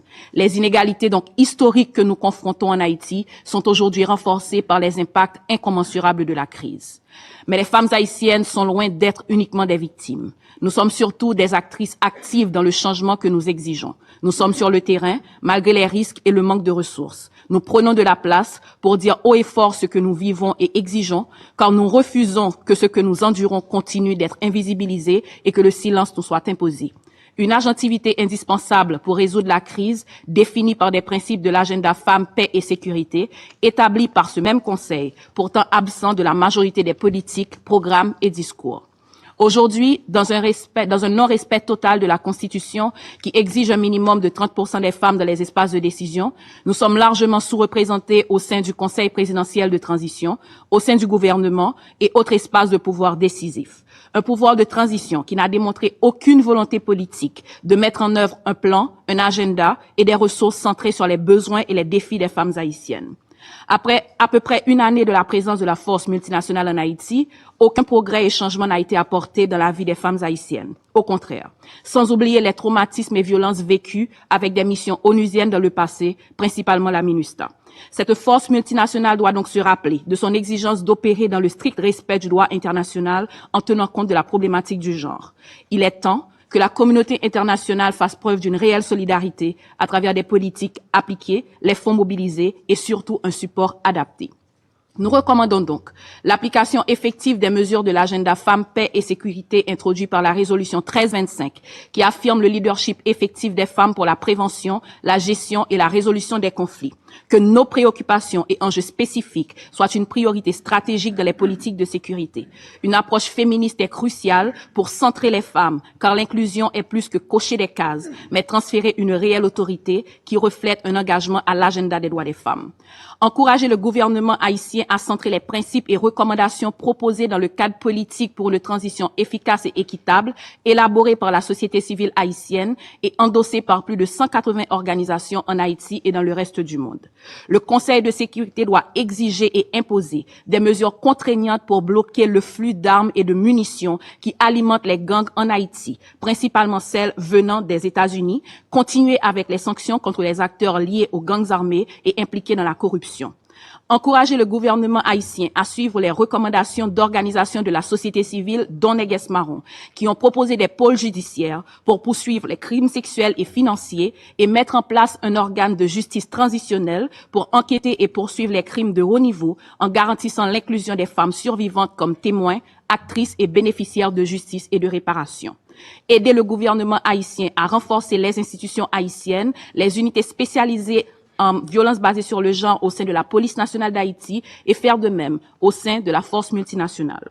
Je veux rappeler que le peuple haïtien a la première responsabilité de résoudre la crise et de décider du futur de notre nation. Cependant, un large soutien dont nous avons besoin dépend de la communauté internationale qui doit accompagner les choix et les priorités définies par les Haïtiennes et les Haïtiens, assumer sa part de responsabilité dans la crise et réparer les torts causés à notre nation, comme la restitution par la France à Haïti des fonds de la dette de l'indépendance. Nous avons besoin d'une approche coordonnée, multilatérale, respectueuse de la souveraineté haïtienne pour rétablir l'ordre, renforcer les fondements d'une gouvernance démocratique et assurer une stabilité durable. Merci beaucoup. Je remercie Madame Pascale Solage pour son exposé et je donne maintenant la parole aux membres du Conseil qui souhaitent faire une déclaration. Je donne la parole à Madame la représentante des États-Unis. Thank you. Merci, Monsieur le Président. Merci à la représentante spéciale, Maria Isabelle Salvador. Merci à Madame Monica Djouma et à Madame Pascale Solage pour vos interventions. J'aimerais saluer les efforts déployés par l'ensemble de l'équipe du BINU à Haïti. D'après le rapport trimestriel du secrétaire général et suite aux interventions que nous avons entendues, il ressort très clairement de cette situation qu'il existe des tendances terribles de violence sexuelle, de recrutement d'enfants par les gangs. Haïti est confronté à bien des difficultés en matière de sécurité et de gouvernance. Nous faisons part de nos condoléances aux citoyens d'Haïti pour les pertes subies et aux citoyens au gouvernement du Kenya suite au décès d'agents de police de la force multinationale. Madame Salvador, nous saluons les équipes que vous déployez avec votre équipe pour mettre en œuvre le mandat du BINU. Mais comme votre rapport l'indique clairement, la situation sécuritaire entrave la mise en œuvre du mandat. Les violences perpétrées par les gangs sapent les services critique dont a besoin le BINU pour mener à bien son mandat. À l'heure actuelle, le BINU conserve une équipe très limitée sur le terrain, alors que le reste du personnel travaille à distance. De plus, l'appui médical du BINU se limite à un seul médecin et un volontaire des Nations Unies et un infirmier à mi-temps. Cela entrave également la capacité de mise en œuvre du mandat. Comme le BINU et la représentante spéciale l'ont dit, une mission politique spéciale, même avec un renforcement sécuritaire, n'est pas en mesure de faire face aux enjeux que représentent les violences perpétrées par les gangs. Qui plus est, la question de l'organisation d'élections et la restauration de l'ordre constitutionnel se pose. Les violences perdurent dans la région de Port-au-Prince, mais aussi maintenant au-delà de la capitale. Les États-Unis appuient la déclaration de la CARICOM condamnant toute mesure visant à déstabiliser les institutions de Haïti. Nous continuons d'appuyer les efforts déployés par la mission de force multinationale avec à sa tête le Kenya pour lutter contre les gangs. La corruption est encore un problème central. Nous condamnons les auteurs de ces actes ou encore les actes de coopération avec les gangs. Ces conditions sont propices aux gangs et nous éloignent encore d'une solution. Nous attendons les recommandations du groupe d'experts sur Haïti quant à l'adoption de sanctions. Le gel d'avoirs, l'interdiction de voyage pour les responsables de gangs, entre autres, sont des outils à notre disposition pour promouvoir la reddition de comptes pour les fauteurs de troubles. Nous devons appuyer les efforts de lutte contre la corruption et garantir la reddition de comptes. C'est indispensable pour mettre fin aux violences. Enfin, nous sommes conscients de la gravité de la situation sécuritaire. Nous devons donc nous pencher sur la question des efforts de stabilisation à long terme, tant pour ce qui est des efforts du BINU que de la force multinationale. Nous allons continuer à coopérer étroitement avec le BINU, le gouvernement haïtien, la force multinationale, l'OEA et la communauté internationale pour continuer à aller de l'avant. À cette fin, nous encourageons les bailleurs de fonds internationaux à contribuer à ces efforts. Alors que nous avons l'intention d'aider Haïti à garantir la paix, la stabilité et la prospérité, et alors que nous sommes reconnaissants aux pays qui ont contribué à titre gracieux ou financièrement à la force multinationale, nous ne pouvons plus assumer à nous seuls le fardeau. Merci. Et je donne la parole à Monsieur le représentant du Panama.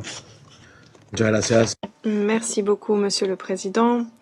Excellences, nous remercions la représentante spéciale du secrétaire général pour Haïti et chef du Bureau intégré des Nations Unies en Haïti, Maria Isabel Salvador, pour les informations détaillées qu'elle a partagées avec nous quant à la situation dans laquelle se trouve Haïti, pays frère.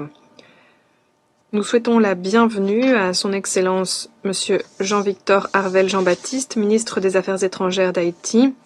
Nous saluons la présence du représentant permanent d'Haïti. Nous souhaitons également la bienvenue à son Excellence Monsieur Roberto Alvarez Gil, ministre des Affaires étrangères de la République dominicaine, à Madame Monica Juma, conseillère du président du Kenya en matière de sécurité nationale, et à Madame Pascale Solage, cofondatrice et coordinatrice générale de Neges Marron, qui nous font l'honneur de leur présence aujourd'hui.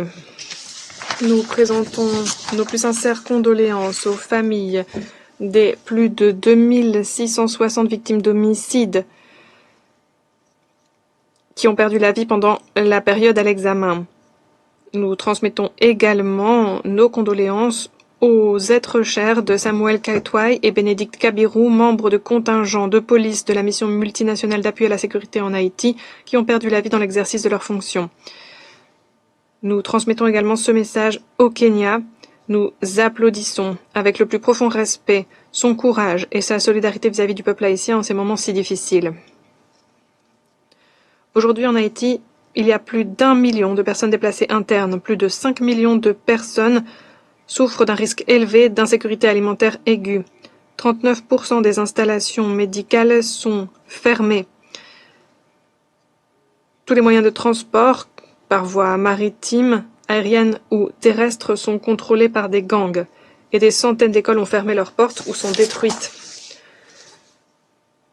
Les rapports qui font état de cette insécurité croissante en Haïti et les bilans alarmants ne doivent en aucune circonstance nous pousser à normaliser cette tragédie, à normaliser la situation dans laquelle se trouve le peuple haïtien. Nous parlons là de millions d'enfants, d'adolescents, de jeunes, de femmes, d'hommes, de personnes âgées qui se sont vus dérober le droit à vivre dans la paix et dans la dignité. En effet, comment vivre lorsque chaque seconde on tremble pour sa survie? Comment organiser sa vie quotidienne dans une ville assiégée par des gangs de criminels? Les chiffres à eux seuls ne permettent pas de donner une idée complète du degré de violence de la population que connaît la population à Port-au-Prince. Nous déplorons l'escalade de la brutalité, des attaques visant des patients à l'intérieur d'ambulances, une augmentation alarmante des cas de violences sexuelles ou sexistes ou fondées sur le genre, y compris les viols en bande contre des femmes et des filles, comme le décrit en détail le plus récent rapport du secrétaire général.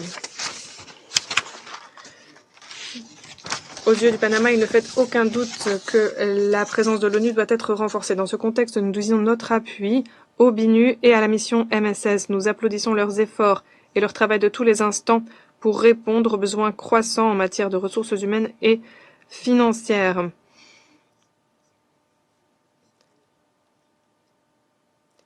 C'est là un élément crucial si l'on veut pouvoir parler d'un avenir fait de paix, de sécurité et de progrès pour le peuple haïtien. Les recommandations présentées par le secrétaire général voilà 2 mois aux membres du Conseil sont un bon point de départ pour avancer dans la bonne direction et pour passer des engagements en mesures concrètes sur le terrain, en mesures adaptées à la réalité haïtienne et à la région de l'Amérique latine et des Caraïbes. Il nous semble notamment prioritaire pour le BINU d'incorporer une unité spécialisée qui prêterait main forte aux autorités haïtiennes pour faire appliquer l'embargo sur les armes. Cet effort doit s'accompagner du renforcement des processus et des mécanismes nationaux de mise en œuvre et de respect des sanctions de la part de tous les États membres. Dans le même esprit, nous disons notre plus vive préoccupation face à l'augmentation du nombre d'enfants et d'adolescents qui sont maintenant recrutés par les gangs. Il est urgent de donner à la BINU des ressources et des mandats pour mener à bien des programmes de désarmement et de réintégration en toute sécurité, accordant la priorité à ces groupes vulnérables. En outre, il nous semble très important de souligner que tout renforcement des capacités de la mission MSS ou de la police nationale haïtienne doit se faire en tenant compte des retombées pour la population civile. Toute mesure en matière de sécurité doit à tout prix éviter une aggravation de la crise humanitaire. Si nous voulons véritablement améliorer la sécurité, il faut beaucoup plus que renforcer la présence des forces de sécurité dans la rue. Il faut aussi renforcer les institutions et il faut mettre en place une volonté politique claire. À cet égard, nous appelons le Conseil présidentiel de transition à affirmer une fois de plus sa détermination à piloter ce processus avec sens des responsabilités. Monsieur le Président, voilà près de 220 ans, Haïti est devenu un exemple pour le monde entier en devenant le premier pays à abolir l'esclavage sur son territoire. Cette décision courageuse et digne a non seulement représenté un jalon dans l'histoire des droits de la personne, mais a aussi été une source d'inspiration pour toute notre région, y compris pour mon pays, nous poussant à suivre le même chemin, le chemin de la lutte pour l'indépendance et la lutte pour la revendication des droits des personnes d'ascendance africaine en Amérique latine et dans les Caraïbes. Cet esprit, l'esprit de la lutte pour la liberté et la justice, continue de vivre, de fleurir au sein de la société civile haïtienne et dans toute la population. Dans ce contexte, nous saluons la déclaration récente par le président français Emmanuel Macron qui a qualifié la dette imposée à Haïti en 1825 d'injuste. Nous devons aujourd'hui dire avec fermeté au peuple haïtien qu'il n'est pas seul, que nous sommes en train d'étudier toutes les options à disposition pour apporter des solutions à cette crise. Des solutions qui doivent être pilotées par les Haïtiens eux-mêmes et avec un accompagnement du Conseil de sécurité et de la communauté internationale. Haïti, en effet, mérite de vivre des jours meilleurs. Pour cela, elle a besoin de tout notre appui. Merci beaucoup. Représentant de Panama pour sa déclaration, et je passe la parole à Monsieur le représentant permanent de la Fédération de Russie. Monsieur le Président, nous remercions la représentante spéciale du secrétaire général, Madame Maria Salvador, pour son rapport sur la situation en Haïti. Nous sommes reconnaissants à la conseillère à la sécurité nationale auprès du président du Kenya et nous avons écouté avec attention la représentante de la société civile, Madame Pascal Solage. Nous saluons la participation du ministre des Affaires étrangères de Haïti à notre réunion, ainsi que la participation de la République dominicaine. Nous sommes préoccupés par la dégradation de la situation dans le pays, notamment suite aux dépêches faisant état de menaces de coup d'État ou de renversement des autorités de transition. Ces derniers mois, les gangs ont encore renforcé leur contrôle sur la capitale, ont pris la ville de Mirebalais, qui jusqu'à présent était épargnée par les violences. Nous prenons note du rôle de la police nationale, dernier obstacle sur la voie des groupes criminels. Dans le même temps, nous sommes préoccupés par les informations indiquant que le bilan s'alourdit parmi la population civile en raison d'échanges de tirs et de recours à la force non proportionnelle de la part des autorités de mise en œuvre de la législation. La police doit protéger la population civile et non pas être responsable de sa propre supervision. Nous espérons que les nouvelles tactiques de lutte contre les gangs, telles que l'utilisation de drones, ne se feront pas aux dépens de la population civile. Dans ce contexte, nous ne voyons pas de preuve du rôle que joue la mission multinationale dans le pays. Cela s'explique en partie par le fait que le contingent international n'est pas suffisant pour contrôler la situation dans la capitale ou encore pour procéder à des patrouilles dans les quartiers d'autres villes. Pour bien comprendre l'efficacité de la mission et sa nécessité, le Conseil de sécurité a besoin d'informations plus détaillées. Évidemment, les exposés tels que l'intervention de la conseillère en matière de sécurité auprès du président du Kenya permet de renforcer la transparence de la mission et la confiance. Monsieur le Président, nous avons étudié les propositions du secrétaire général quant au renforcement de l'assistance de l'ONU. Nous sommes prêts à en discuter avec les collègues du Conseil. Dans le même temps, il est clair que pour créer de nouveaux mandats ou de nouvelles structures, il nous faudra des mois que ce pays en situation de catastrophe n'a pas. Nous estimons que nous devons donner la priorité aux instruments existants tels que la mission multinationale. Les pays bailleurs de fonds qui l'ont créée et qui ont promis un financement stable doivent honorer leurs engagements afin que ce mandat puisse être mis en œuvre de façon adéquate. S'agissant des sanctions du Conseil de sécurité de l'ONU, leur adoption, comme nous avons pu le constater, n'a pas contribué à une modification de la situation dans le pays. Les autorités à Port-au-Prince ne connaissent pas le fonctionnement du régime et ne l'appliquent pas dans la pratique. En fait, ce régime de sanctions n'est pas mis en œuvre. L'embargo sur les armes n'empêche pas les gangs armés d'enrichir leurs arsenaux et Washington, malgré sa contribution au comité de sanctions, ne prend pas les mesures nécessaires pour endiguer le flux d'armes vers l'île. Nous sommes convaincus que les sanctions ne peuvent pas être un facteur déterminant dans la lutte contre la criminalité. Pour cela, il faudrait avant tout renforcer les organes nationaux de mise en œuvre de la législation.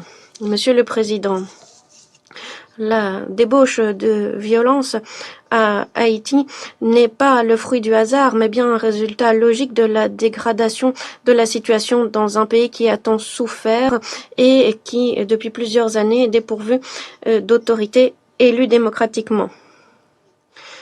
En avril 2024, on a célébré ou plutôt en avril 2024, on a formé en toute hâte le Conseil présidentiel qui n'est pas capable de faire face à les situations et de s'acquitter de la confiance dont il a bénéficié.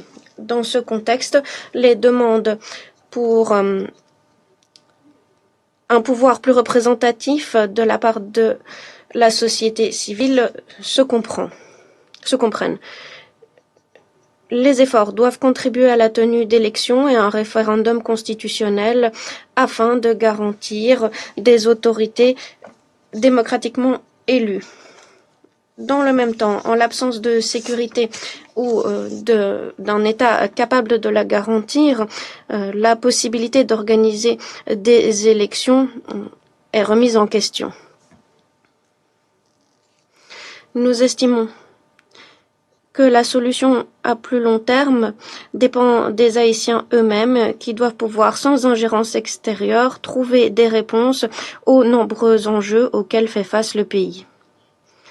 Nous savons que le peuple haïtien a la possibilité de défendre ses intérêts nationaux et son pays face aux interventions extérieures. L'histoire de ce pays en est la preuve. Il y a quelques jours, nous avons célébré en grande pompe les 200 ans de la reconnaissance d'indépendance de l'État d'Haïti par Paris.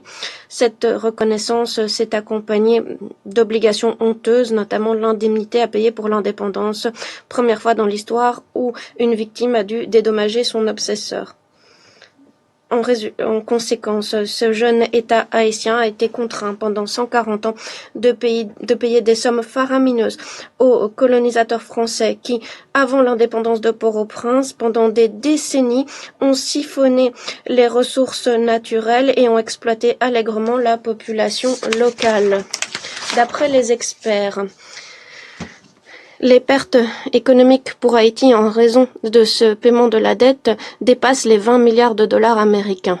Dans ces conditions, l'on peut comprendre pourquoi les autorités haïtiennes et la société haïtienne appellent à des dédommagements pour le versement de ces dettes.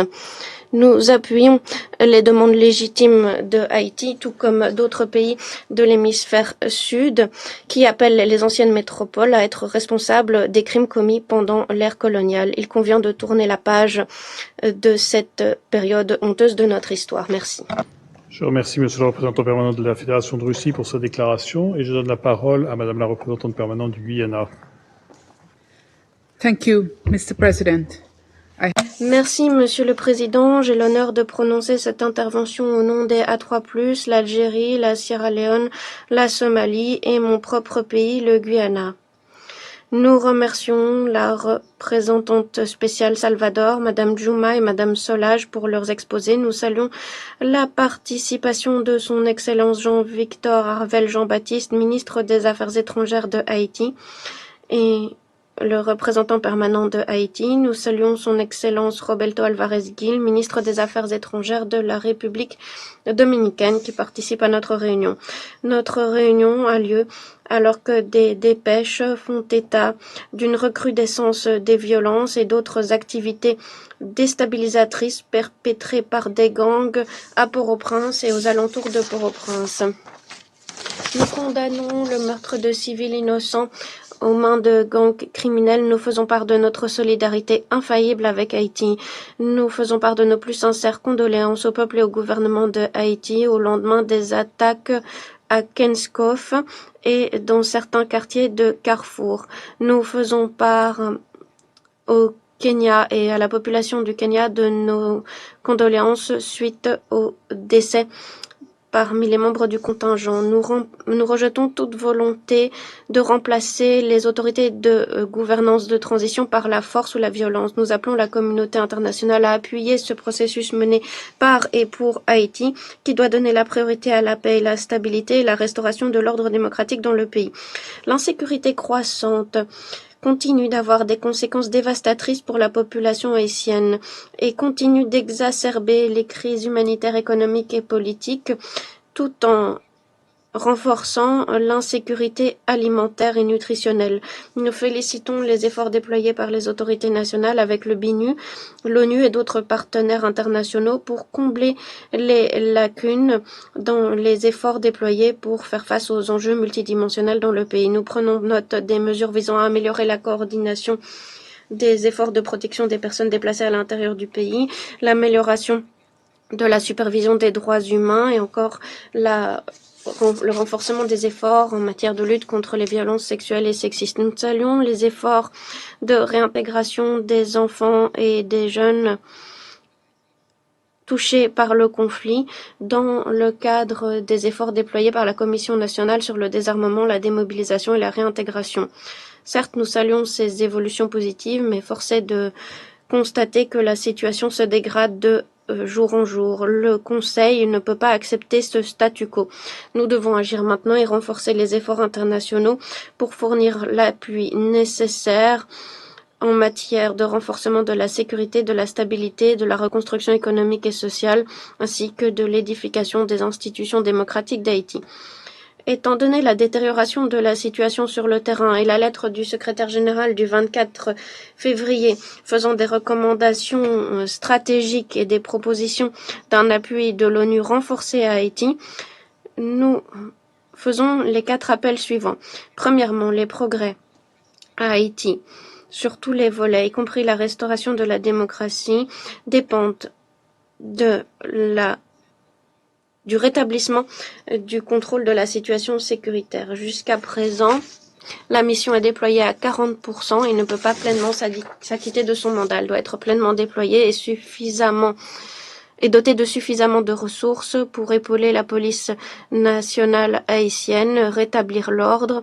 Il convient de renforcer l'assistance humanitaire et de créer les conditions propices à la tenue d'élections démocratiques. Nous sommes préoccupés par l'absence d'amélioration de la situation sécuritaire. Dans ce contexte, les modalités de gouvernance de transition pourraient être remises en question. Nous devons agir rapidement et examiner les options du secrétaire général. Options présentées il y a près de 2 mois et nous devons garantir une assistance sécuritaire à Haïti. Deuxièmement,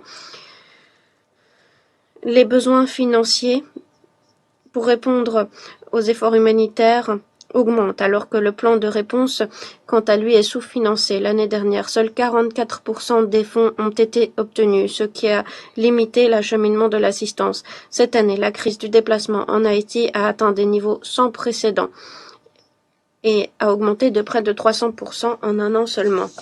Qui plus est, des personnes déplacées dans certaines zones de la ville sont confrontés à des inondations, ce qui exacerbe les difficultés économiques, l'insécurité et le déplacement subi par la population. Face aux coupes brutales de l'assistance humanitaire, la communauté internationale doit redoubler d'efforts et renforcer la coopération et les efforts de solidarité à tous les niveaux pour Haïti. Troisièmement, nous réitérons notre appui en faveur d'efforts régionaux, notamment ceux déployés par le groupe des personnes éminentes de la CARICOM. C'est par son truchement que la CARICOM fournit ses appuis de bons offices au gouvernement de Haïti.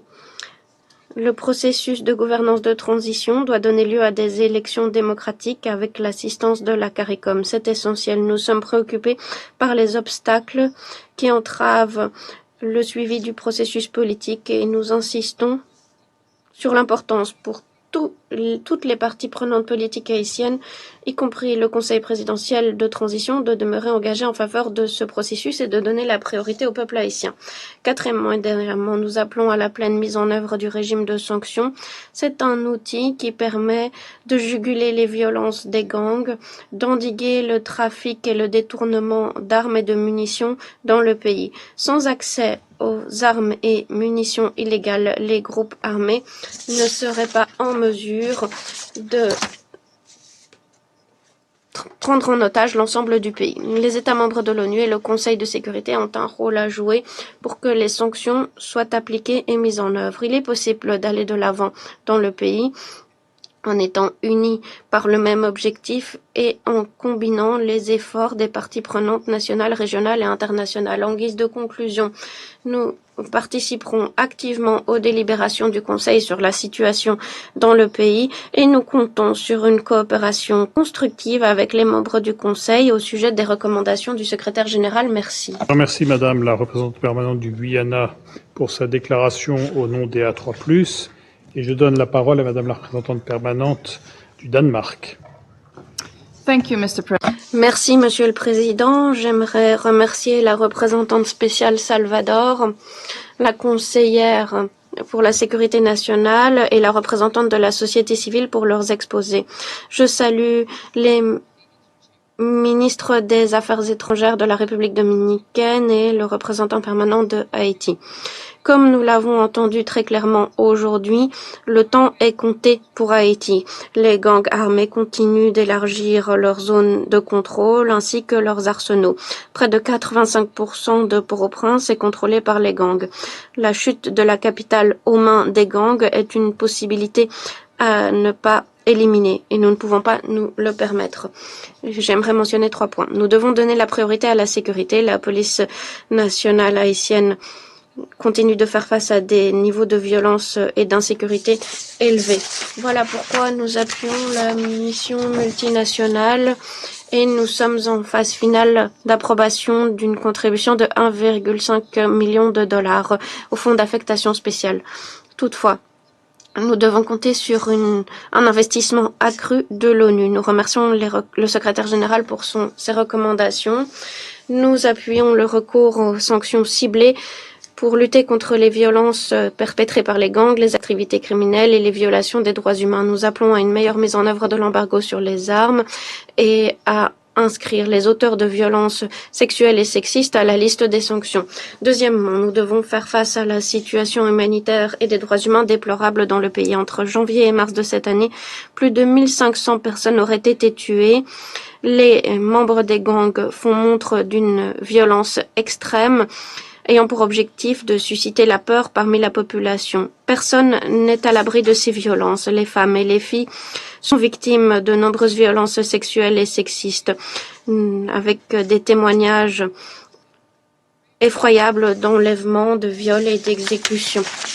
D'après l'UNICEF, les violations graves perpétrées contre les enfants ont quadruplé cette dernière année.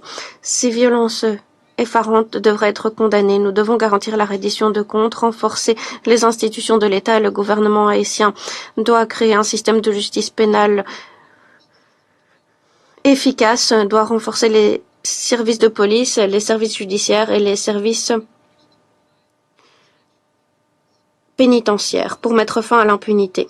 Dans le même temps, la crise humanitaire s'aggrave. 5,7 millions de personnes souffrent d'insécurité alimentaire grave.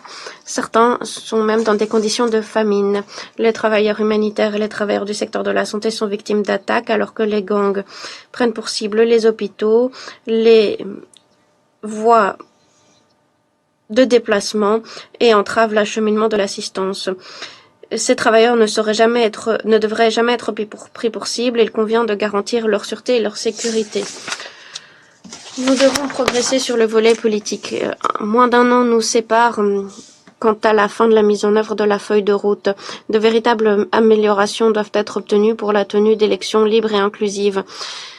Nous exhortons le Conseil présidentiel de transition, le Premier ministre et les parties prenantes à coopérer pour lutter contre la corruption et donner la priorité au bien-être de la population haïtienne. Nous condamnons toute tentative de remplacer les modalités de transition par la force. Monsieur le Président, en guise de conclusion, nos intervenants nous ont dépeint un pays en crise et ayant besoin d'un appui urgent. Notre Conseil doit être à la hauteur de l'urgence de la crise et agir avec détermination.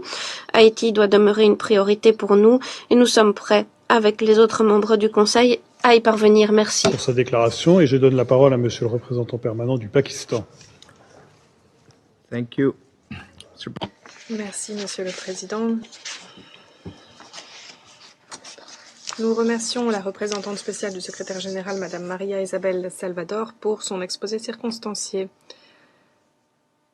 Nous avons pris note de son appel urgent à l'action.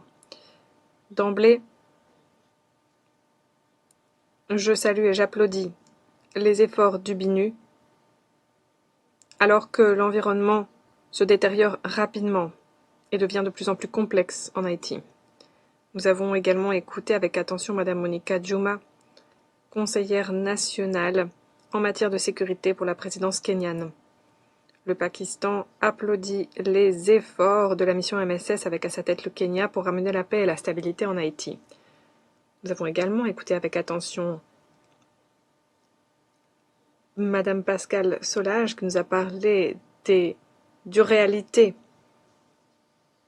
que connaissent les Haïtiens, notamment les Haïtiennes. Je salue également la participation des ministres des Affaires étrangères d'Haïti et de la République dominicaine à notre réunion. Les troubles qui continuent de secouer Haïti doivent nous préoccuper au plus haut point. Avec chaque jour qui passe, avec chaque heure qui passe même, le pays semble sombrer davantage dans l'instabilité, le chaos et l'incertitude. C'est une trajectoire bien triste qui a débuté avec l'assassinat du président Moïse.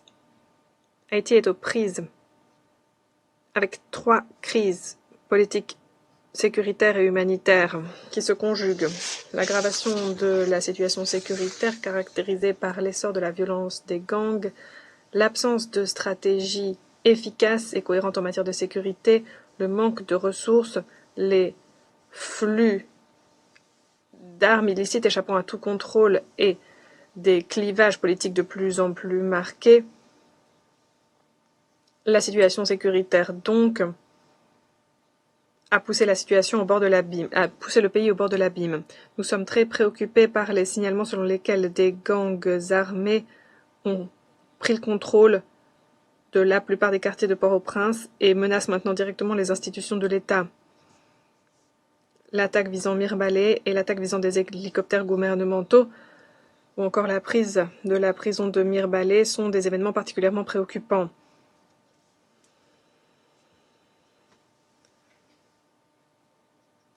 La situation humanitaire est tout aussi précaire. Près de la moitié de la population haïtienne souffre d'insécurité alimentaire aiguë. Les services dans le domaine de la santé ou de l'éducation sont presque effondrés. Les violences des gangs ont entraîné le déplacement de dizaines de milliers de personnes alors que la situation humanitaire était déjà fragile. Nous saluons le courage, la résilience et l'abnégation des acteurs humanitaires qui continuent leur travail dans des conditions si difficiles et dangereuses. La classe politique haïtienne doit de nouveau assumer sa responsabilité première, à savoir placer le pays sur une voie claire, inclusive, durable pour parvenir à la stabilité. Un processus par et pour les Haïtiens doit être mis en branle, un processus participatif, vaste. C'est indispensable pour rétablir la paix et la sécurité. La restauration de la confiance vis-à-vis de la classe politique est d'une importance vitale. Pour cela, il faut agir, il faut des mesures politiques répondant aux besoins de la population. Monsieur le Président, nous avons pris bonne note de la lettre du secrétaire général datant du 25 février qui décrit une stratégie sur 2 voies et un modèle hybride permettant d'apporter un appui à la mission MSS pour lutter contre les gangs et restaurer la sécurité. Cette approche repose principalement sur 2 piliers. Premièrement, une appropriation nationale robuste et un engagement fort de la part d'Haïti elle-même. Et deuxièmement, un appui sur la durée de la part de la communauté